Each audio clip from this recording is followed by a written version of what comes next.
What's up guys, Keegan here with Jordan Distributors.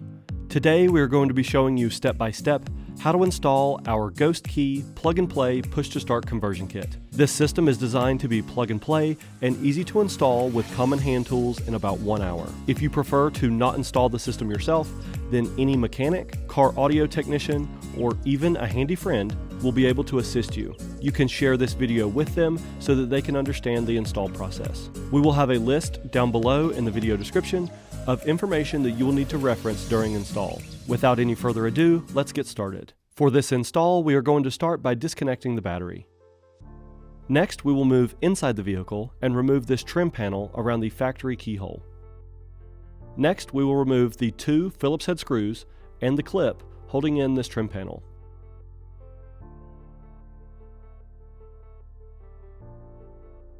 With this out of the way, we can now remove the 10mm bolts holding in the lower dash panel. There are 2 here at the bottom, followed by 2 more here below the key cylinder,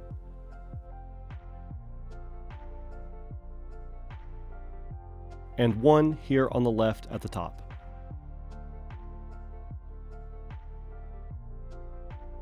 With these 5 bolts removed, we can lower this panel down and out of our way. Now we will remove this screw here on the bottom of the key cylinder housing and remove the immobilizer antenna ring.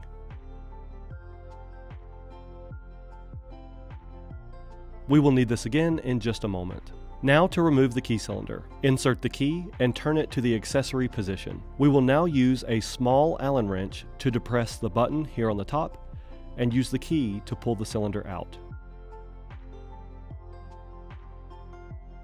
Here on the bottom side, we will unplug and remove the key ring illumination bulb and wiring. Now we can unplug the ignition switch and remove the 2 Phillips head screws holding it to the key cylinder. With these 2 screws removed, we can now remove the ignition switch like shown here.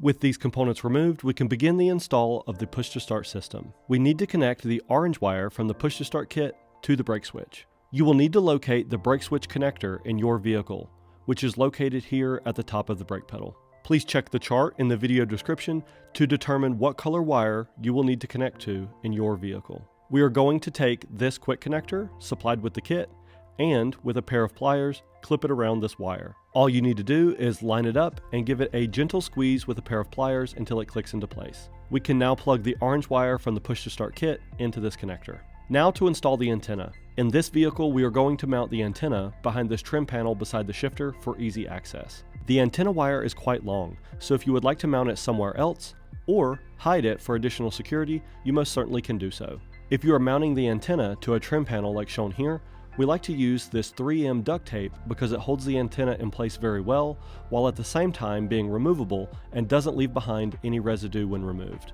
Now to install the plug and play push to start main harness. This harness uses the same connector as the original ignition switch that we already removed. All we need to do is plug it in to the same connector that we unplugged from the original ignition switch. Next, we will need to connect the black wire to ground. We recommend using this 10mm bolt found here on the dash bar. Any good ground location of your choice will work just fine. Now to install the start button. We will begin by feeding the start button wire through the hole. We can now bend up the tabs on the back of the button, align the button in the hole, and bend the tabs back to secure the button into place. These tabs hold the button very well and will keep it from moving when you press it. We like to add a piece of tape to the backside to keep it from spinning so that the button stays aligned. It is worth noting that if you remove the factory key cylinder to mount your start button in the factory keyhole, then you will lose the function of the steering wheel lock. It looks best to mount the start button in the factory keyhole for a nice original look, but if you would like to mount the start button somewhere else so that you can keep the steering wheel lock, you most certainly can do so. For an example, we are going to show mounting the start button to this dash panel. We have these properly sized hole saws available on our website if you would like to purchase one. Any household drill will work just fine. If you choose to do your install this way, the process for starting the vehicle will be as follows. Scan the key to unlock the push to start system, insert the factory key and turn it one click to unlock the steering wheel. Then put your foot on the brake and press the button once to start. If you choose to install your button this way, do not Under any circumstances, remove the key from the ignition while driving. The steering column will relock. The final step is to bypass the factory immobilizer. The easiest way to go about this is to remove the chip from your spare key and affix it to the factory immobilizer antenna ring like shown here. We will now plug this into the vehicle and secure it under the dash. With the factory immobilizer bypassed, the ghost key system will now become the immobilizer for the vehicle.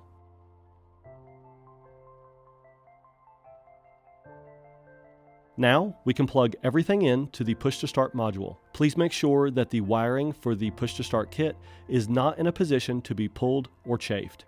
This will ensure that no issues arise with your system. With everything plugged in, we can now fasten the control module as well as all of the wiring neatly under the dash, reinstall the interior trim panels, and reconnect the vehicle battery. The install is now complete. Now, all you need to do is swipe one of the keys over the antenna, put your foot on the brake, press the button, and the car will start right up. Push it to the limit, I can never get enough. Yeah, let's start it up. If you want to see the future, then take a look at us.